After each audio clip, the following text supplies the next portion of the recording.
Okay, my name is Marissa Beckstead, and this is my concept map for Ed 304. As you can see, I broke my map into four main parts: characteristics of the brain, how we learn, adolescence, and the endocrine system. For the characteristics of the brain, the part that I'm going to focus on is the information processing part. Let me get it there. Information processing within the brain. So, what happens is at every moment we are taking in information from our environment.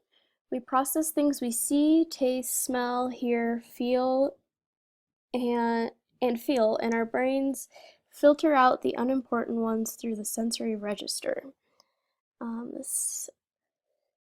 This information then gets sent to the immediate memory, where the brain decides whether it is worth keeping after 2 to 3 seconds of deciding. If it is worth keeping, it gets moved to working memory, where our brains try to make some sense of the information and attach meaning to it. If it makes sense and it has meaning, it gets moved to the long-term storage, where it is organized and filed away. This is very important for us to understand as educators, because we need to make sure that our students are making sense of the material we are teaching them and attaching meaning to it so that they will file it away as long-term memory. How we convert something from working memory to long-term storage is through rehearsal, which is the repetition of information while it is in the working memory. One type of rehearsal, called rote rehearsal, takes more effort to accomplish because it is repeating something exact to store it away exactly as it was put into working memory. This is more of memorization. As educators, we should know the difference between the two and decide which type of rehearsal is appropriate for the content. Rehearsal should not be confused with practice. While rehearsal is the repetition of information, practice is the repetition of a skill. And distributed practice is the repetition of a skill over long periods of time. In mathematics, students will have to rehearse timetables and practice factoring. Increased practice will strengthen neural efficiency, which is the ability of the brain to use fewer pathways to accomplish a task. As a math teacher, I will use these principles regularly. While there is a lot of problem solving in math, there is also a lot of memorization of rules that requires practice to make them concrete ideas. Another way that we learn is through concept similarity, which finds the similarity between two concepts or terms. It is important when learning two similar concepts that we identify their critical attributes and their defining characteristics. Critical attributes are those that make a concept different from all others, whereas defining characteristics are something that is present in every instance of that concept. As educators, it is important that we recognize concept similarity. We must decide whether to teach them side by side and use critical attributes to show the differences, or whether to assign an appropriate wait time, which is a period of time between teaching and or assessment of a concept. We also learn through association. Association is when two actions or feelings are bonded together because they were learned together. An example of learning by association is the use of mnemonics.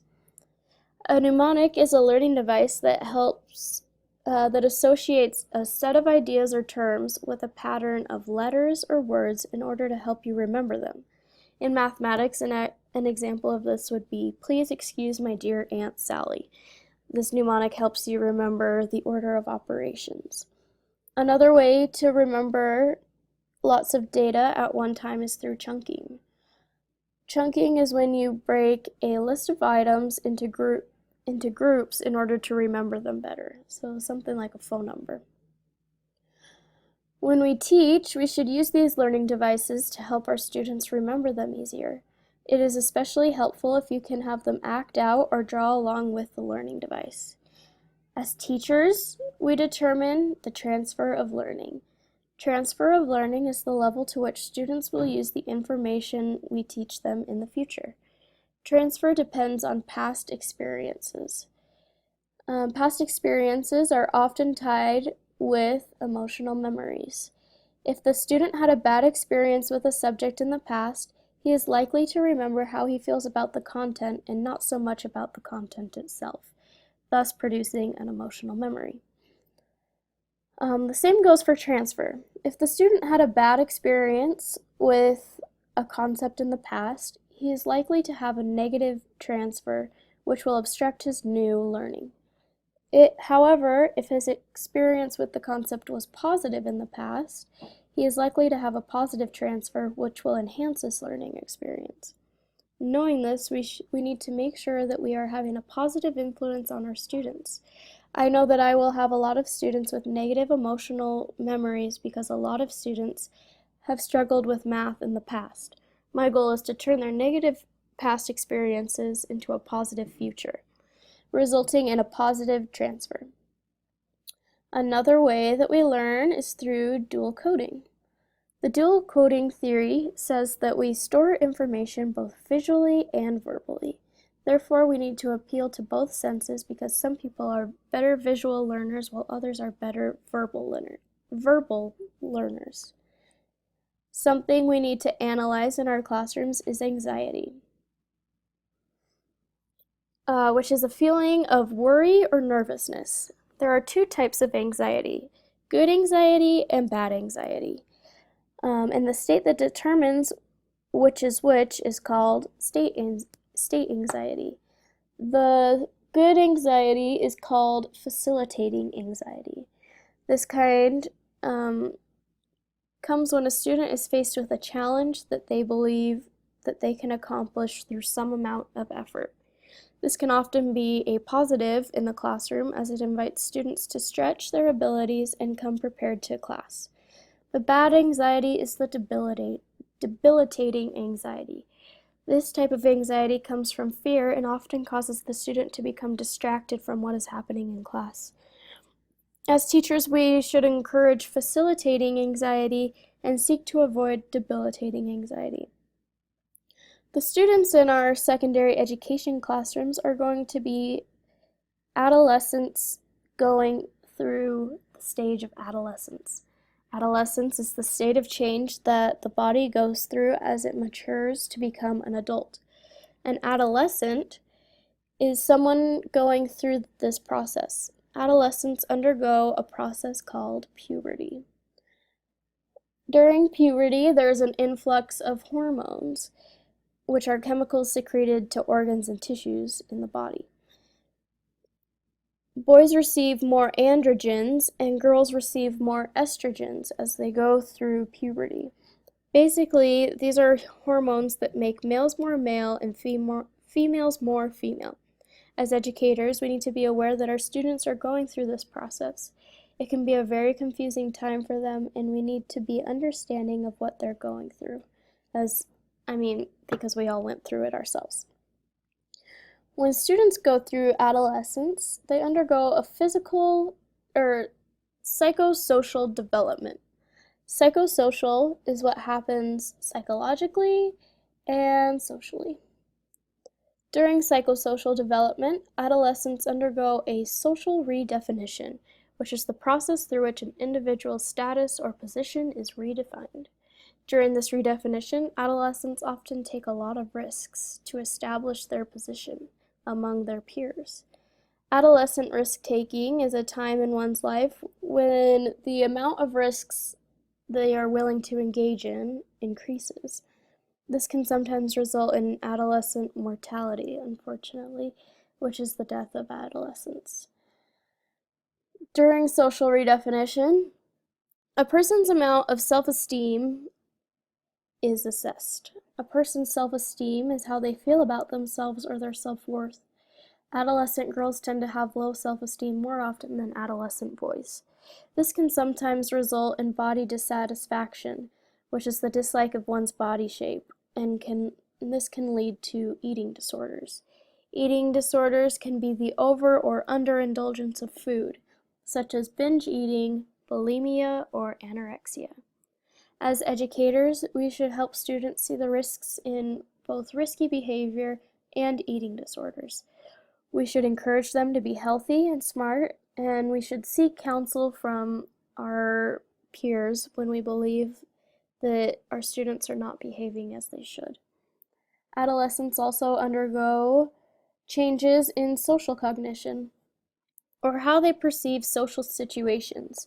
Adolescents tend to think that they have an imaginary audience. They think that everyone is looking at them, talking about them, and judging them. Another social cognition state is the personal fable. This is the belief that the adolescents are unique and they're exempt from rules. Both of these are common attitudes for adolescents. We should assure them that everyone goes through this phase. Everyone thinks that everyone else is looking at them, and so really they're more focused on themselves than they are focused on anyone else. We should also help students understand that they're not exempt from rules. We should help them understand that there are lots of people who go through similar challenges and they're still expected to follow the rules. Changes in regular cognition occur during adolescence. All of a sudden, students can perform deductive and inductive reasoning. Deductive reasoning takes a concept from broad to specific, and inductive reasoning takes a concept from specific to broad. Students can also perform abstract thinking, where they contemplate things that are not concrete. They can also think about how they can think abstractly, therefore performing metacognition.